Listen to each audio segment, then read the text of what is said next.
Bharat Nepal border से सटा दरभंगा एक ऐतिहासिक शहर जो तेजी से विकसित हो रहा है।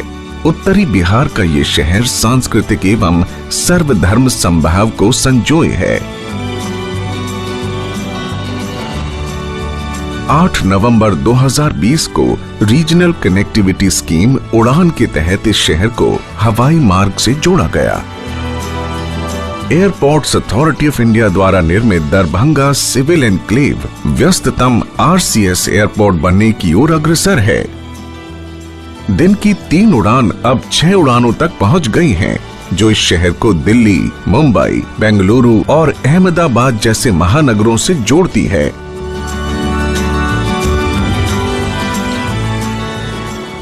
दरभंगा एयरपोर्ट, जिसकी शुरुआत दिवाली के शुभ अवसर को पर 8 नवंबर पिछले वर्ष हुई, it already has 6 operational flights. हमें हमेशा उम्मीद थी कि दरभंगा से बहुत ही डिमांड होगी, पर जितनी डिमांड हम अब देख रहे हैं, I must confess it is even beyond my expectations. Bharat में सिविल एविएशन के ये जो स्टोरी है, उसकी जो एक सेगमेंट है जिसके बारे में लोगों को जानकारी नहीं है। देखिए, बड़े जो मेट्रोपॉलिटन सिटीज हैं, मुंबई, दिल्ली, बेंगलुरु, चेन्नई, हैदराबाद, वहां से तो लोग हवाई यात्रा करना चाहते हैं, बट अब aspect not sufficiently appreciated is कि जो हमारी टियर 2 और टियर 3 सिटीज है, that there is a tremendous amount of potential there. और प्रधानमंत्री जी ने जो रीजनल कनेक्टिविटी स्कीम उड़ान उड़े देश का आम नागरिक, ये जो स्कीम चालू की थी, this is seeing great success. तकरीबन 200 यात्रियों की क्षमता वाले दरभंगा एयरपोर्ट में child care room, baggage x-ray machine, conveyor belts के साथ सभी जरूरी सुविधाएं शामिल हैं।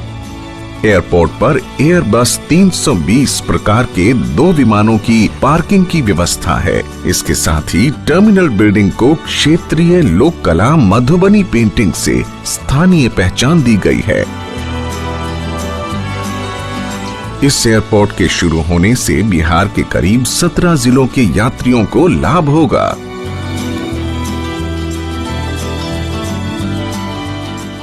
मिथिलांचल निवासी कई वर्षों से इस हवाई अड्डे को शुरू करने की मांग कर रहे थे, क्योंकि उन्हें कई घंटे का सफर करके पटना से फ्लाइट लेनी पड़ती थी।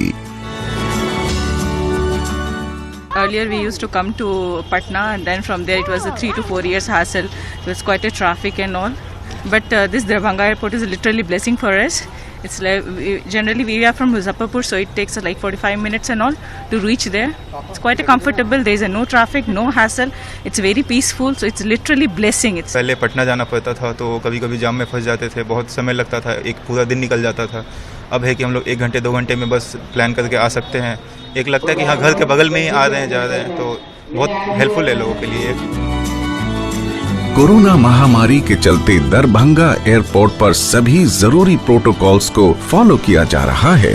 टर्मिनल में सामाजिक दूरी बनाए रखने, यात्री सामान को सैनिटाइज करने से लेकर एयरपोर्ट पर साफ सफाई का पूरा ध्यान रखा जा रहा है। सन 2017 में शुरू हुई उड़ान स्कीम के तहत देश के हर हिस्से को हवाई यात्रा से जोड़ने का संकल्प किया गया था। इसके तहत अभी तक लगभग 57 हवाई अड्डों को अपग्रेड किया जा चुका है और 326 नए हवाई मार्गों पर यात्रा शुरू हो चुकी है। इस कड़ी में दरभंगा एयरपोर्ट एक मिसाल है। We have already now got nearly 350 उड़ान रूट्स ऑपरेशनलाइज, और दबा के सब जगह से हमें डिमांड आ रही है, यूपी में, बिहार में, बाकी देश के अन्य राज्यों से।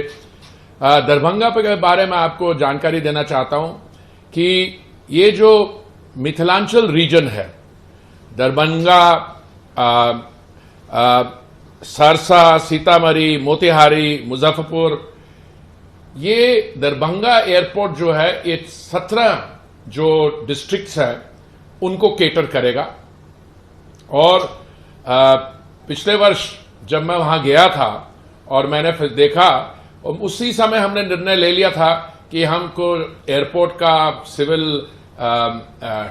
एविएशन इंफ्रास्ट्रक्चर जो है, नई टर्मिनल बिल्डिंग, जब हमें ये बताया गया कि 3 फ्लाइट्स होंगी रोज, Delhi, Bengaluru and one more place शुरू होगी, तो मुझे थोड़ा सा चिंता थी कि जो एयरलाइन इसको आगे ला रहा है, और बाद में मुझे पता लगा उन्होंने वायबिलिटी गैप फंडिंग भी नहीं ली, तो मुझे लगा ऐसा कि शायद ये ओवर एस्टिमेट कर रहे हैं। पर कुछ ही देर में बिल्कुल ये स्पष्ट हो गया कि ये 3 नहीं, तो हमें तो और फ्लाइट्स ऐड करनी गई, अब अहमदाबाद के साथ भी लिंकेज हो गया। सो अभी हमारे पास उड़ान के तहत 57 एयरपोर्ट्स है और हमने 326 रूट्स जो है ऑपरेशनलाइज कर रहे हैं, पर ये आंकड़े भी रोज बदल जाते हैं, because the rate at which we are expending, वो number of routes which are being awarded, number of airports, underserved, unserviced airstrips, all those are being added by the day.